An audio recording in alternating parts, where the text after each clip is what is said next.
Hello friends, स्वागत है आपका my exam hub YouTube channel पे। तो आज के इस वीडियो में हम लोग डिस्कस करने वाले हैं बीपीएससी मेंस के लिए जो है जीएस पेपर 2 से संबंधित एक इम्पॉर्टेंट टॉपिक, एक इम्पॉर्टेंट क्वेश्चन, जो कि है भारत में सार्वजनिक वितरण प्रणाली public distribution system in India कैसे वर्क करता है, इसका क्या उद्देश्य है और कैसे इसका विकास हुआ, इसके बारे में सारे तथ्य जानेंगे इस वीडियो के माध्यम से हम लोग। ओके। और इससे पहले जो है जीएस पेपर 1 से संबंधित और 2 से संबंधित बहुत सारे वीडियो अपलोड हो चुके हैं। अगर आप नहीं देखें तो उसको भी जाके देख सकते हैं, प्ले लिस्ट में खोजना आपको मिल जाएगा, जो कि आपके बीपीएससी मेंस के एग्ज़ाम के लिए जो है इंपॉर्टेंट होगा।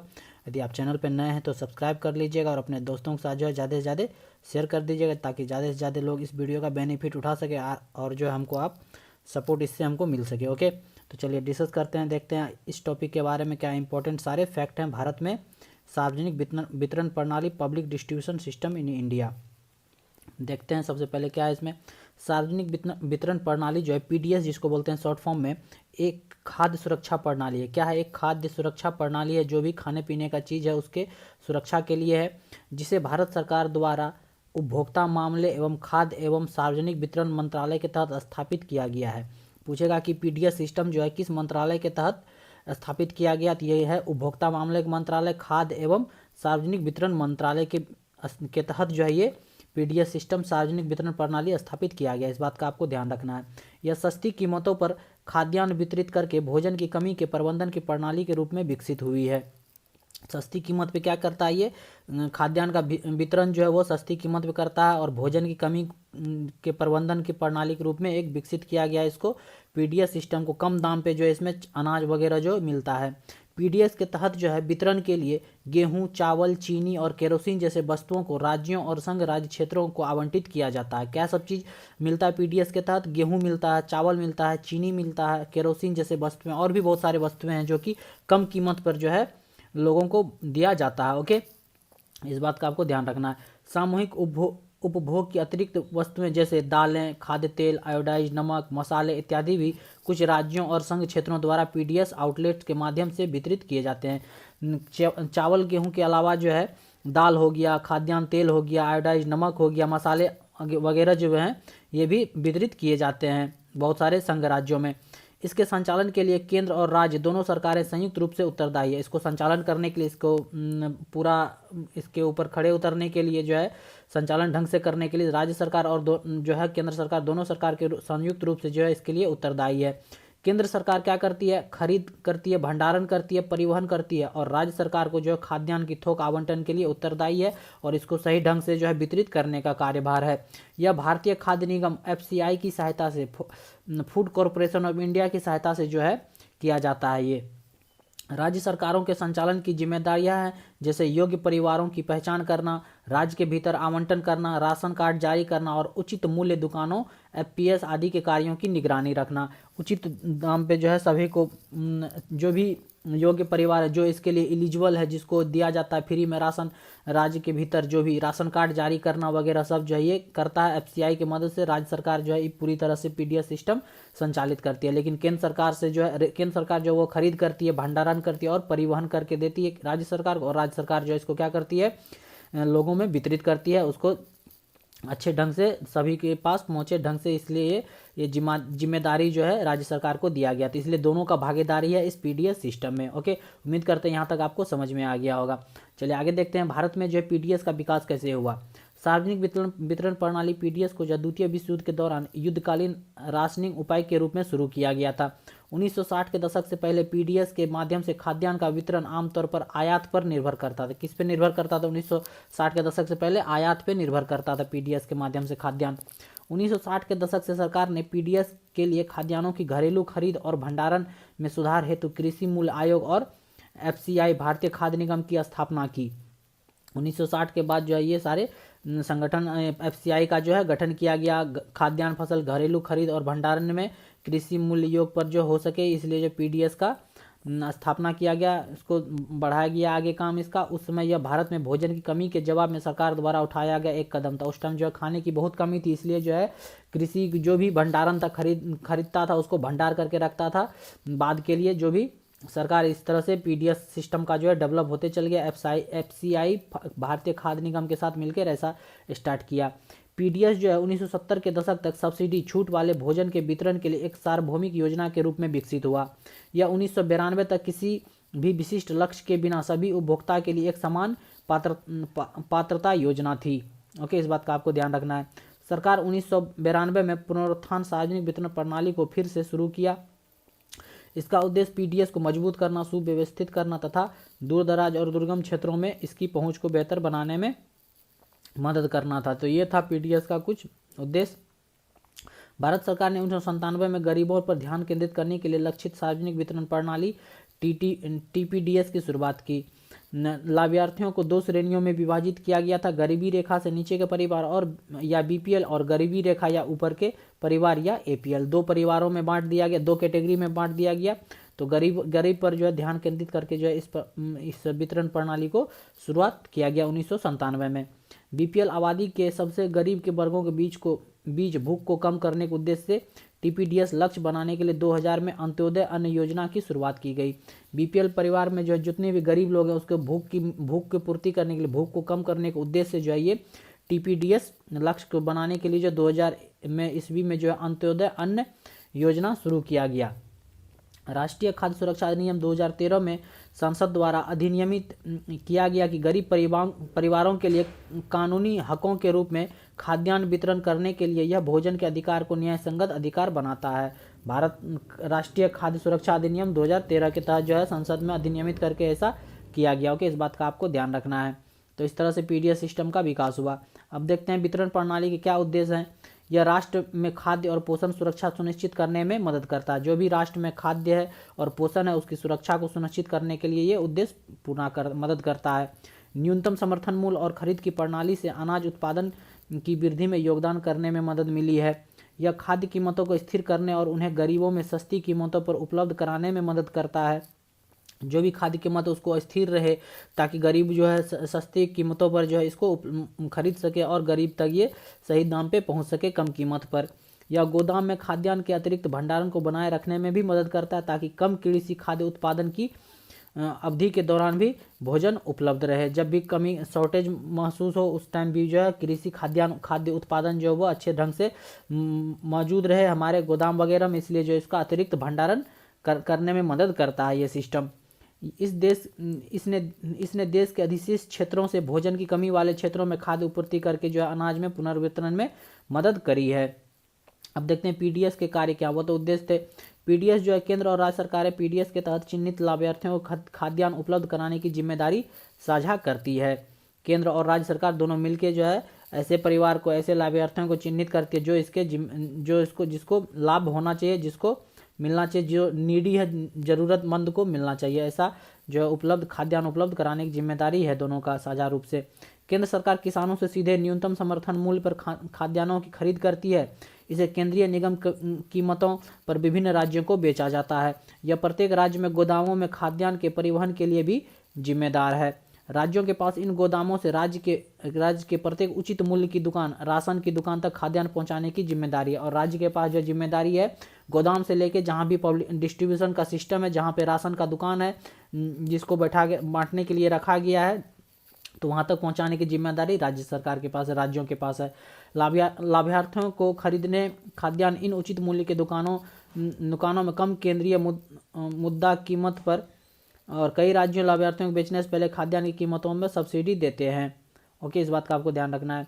लाभार्थी इन उचित मूल्य की दुकानों से केंद्रीय निर्गम मूल्य पर खाद्यान्न खरीदते हैं। कई राज्य लाभार्थियों को बेचने से पहले खाद्यान्न कीमतों को और छूट देते हैं।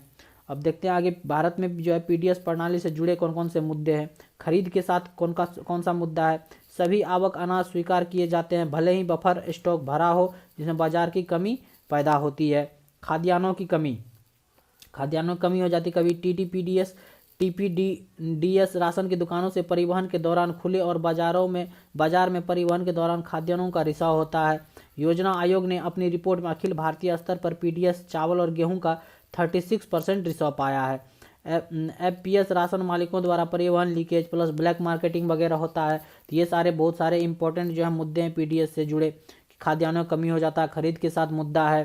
ओके, लाभार्थियों की पहचान करने में बहुत परेशानी होती है। ये सारी त्रुटियां हैं। टीपीडीएस बड़े पैमाने पर शामिल किए जाने और हटाने जाने की त्रुटियों में से ग्रस्त है। इसका मतलब यह है कि जरूरतमंद लाभार्थियों को खाद्यान्न नहीं मिलता है, जबकि जो अयोग्य है उन्हें अनुचित लाभ मिल रहा है। जिसको जरूरी होना चाहिए, जो जरूरतमंद है उसको मिलता ही नहीं है, जिसको जरूरत नहीं है, जो अयोग्य है उसको जो है वो अपना लाभ उठा रहा है। तो लाभार्थियों की पहचान करने में इसमें कुछ समस्या है।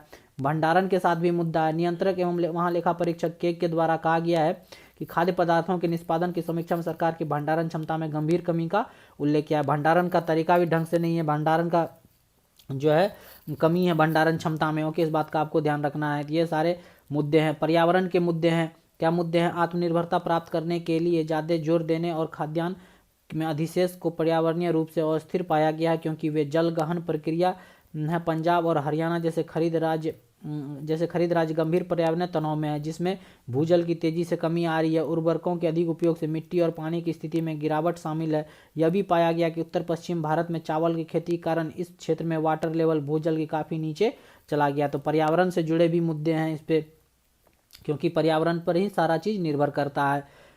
न्यूनतम समर्थन मूल्य एमएसपी के कारण किसान मोटे अनाज के उत्पादन के बजाय चावल और गेहूं की फसल ज़्यादा बोते हैं, जो कि फसल विविधीकरण को हतोत्साहित करता है। ये भी समस्या है। अब देखते हैं सरकार द्वारा जारी किए गए कुछ सुधार जारी किया गया। क्या क्या सुधार हुआ है सरकार के द्वारा? आधार से जोड़ना और राशन कार्ड को डिजिटलीकरण करना। आधार से जोड़ा गया और डिजिटल किया गया है। यह लाभार्थी डेटा के ऑनलाइन प्रवेश, एंट्री और सत्यापन की अनुमति देता है और लाभार्थियों द्वारा मासिक लाभों खाद्यान्नों की ऑनलाइन ट्रैकिंग के लिए सक्षम बनाता है। ये सारे सुधार सरकार के द्वारा किए गए हैं। प्रत्यक्ष लाभ अंतरण योजना, डायरेक्ट बेनिफिट ट्रांसफर स्कीम लाया गया। डायरेक्ट अकाउंट में पैसा जाता है, सब्सिडी।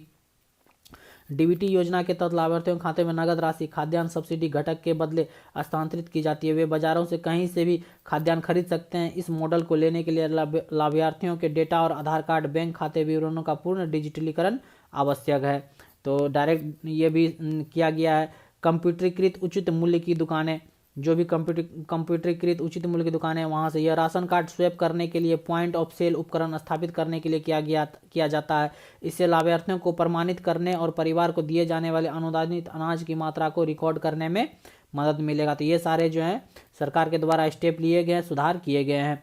इंटरनेट आधारित नागरिक पोर्टल का उपयोग किया जा रहा है एक सार्वजनिक शिकायत निवारण प्रणाली के रूप में, जिसमें शिकायत या सुझाव दर्ज करने के लिए कॉल सेंटर के लिए एक टोल फ्री नंबर जैसे समर्थन तंत्र शामिल है। तो इंटरनेट आधारित नागरिक पोर्टल का उपयोग किया जा रहा है।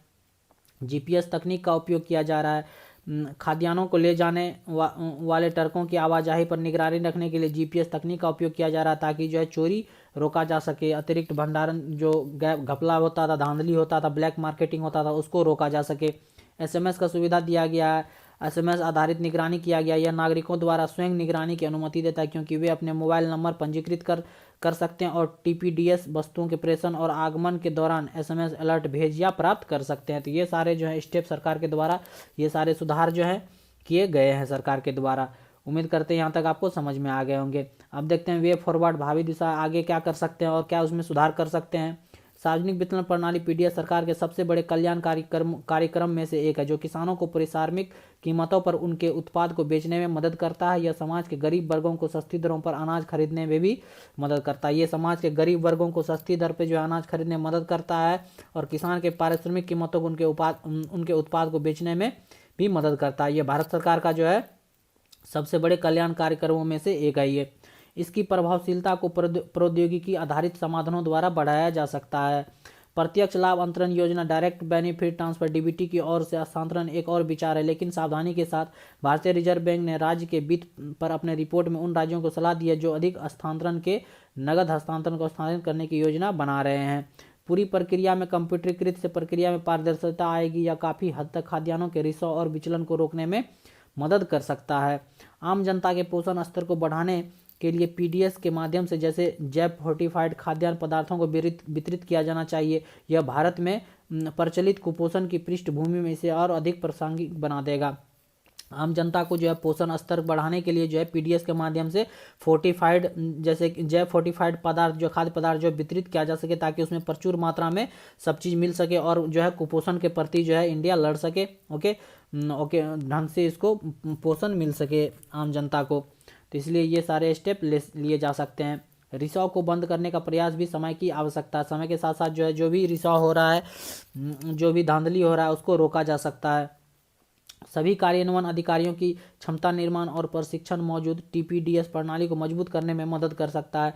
सामाजिक ऑडिट के माध्यम से सार्वजनिक भागीदारी को बढ़ाकर इसे और मजबूत किया जा सकता है। जितना ज़्यादा सार्वजनिक भागीदारी होगा इसमें, इसको और मजबूत किया जा सकता है, सही ढंग से इम्प्लीमेंट किया जा सकता है, सही ढंग से ऑडिट किया जा सकता है। SHGS सहकारी और गैर सेल्फ हेल्प ग्रुप जो होता है, और सहकारिता और गैर सरकारी संगठन की भागीदारी जमीनी स्तर पर पीडीएस प्रणाली की पारदर्शिता सुनिश्चित करने में मदद कर सकती है। तो ये सारे संगठन जो हैं, जैसे सहकारिता संगठन हो गया, सेल्फ हेल्प ग्रुप वगैरह हो गया, गैर सरकारी संगठन हो गए, ये सारे जो है, ये सारे संगठन जो हैं जमीनी रूप से जो है जमीनी स्तर पर अपने भागीदारी निभाएंगे पीडीएस सिस्टम प्रणाली में, जो और भी पारदर्शिता आएगी, और भी ज़्यादा ये पारदर्शी होगा, और जो भी नीडी पीपल हैं, जो भी जिसको ज़रूरतमंद आदमी है, उसको सही ढंग से सही उचित मूल्य पर जो है खाद्यान्न उपलब्ध हो सके, उसको मिल सके, और जो भी ब्लैक मार्केटिंग होता है, जो भी रिसाव होता है, उसको रोका जा सकता है। तो ये सारे जो आगे स्टेप लिए जा सकते हैं, बहुत सारे स्टेप सरकार के द्वारा लिए गए हैं। क्या क्या कमियां हैं इसमें वो आपको बताए, इसके क्या उद्देश्य हैं, और इसका उदय कैसे हुआ, इसका एवोल्यूशन कैसे हुआ, कि शुरुआत कैसे हुआ पीडीएस सिस्टम का, और बाकी उम्मीद करते हैं ये सारे जो है पॉइंट आपको समझ में आ गए होंगे। इतने सारे फैक्ट आप लिख सकते हैं इस वीडियो के माध्यम से जो भी बताए गए हैं आपको। ओके, उम्मीद करते हैं ये वीडियो आपके एग्जाम के दृष्टिकोण से यूजफुल होंगे, वेरी हेल्पफुल होंगे। कैसा लगा वीडियो हमें कमेंट करके जरूर बताइएगा। यदि अच्छा लगा तो लाइक कर दीजिएगा, और चैनल पर नए हैं तो सब्सक्राइब कर लीजिएगा, और अपने दोस्तों के साथ ज़्यादा से ज़्यादा शेयर कर दीजिएगा, ताकि ज़्यादा से ज़्यादा लोग इस वीडियो का बेनिफिट उठा सके और हमको जो है मोटिवेशन इससे मिल सके। ओके, उम्मीद करते हैं आपको ये वीडियो पसंद आएगा। तो देखते रहिए my exam hub YouTube channel. मिलते हैं नेक्स्ट वीडियो में। Thank you for watching.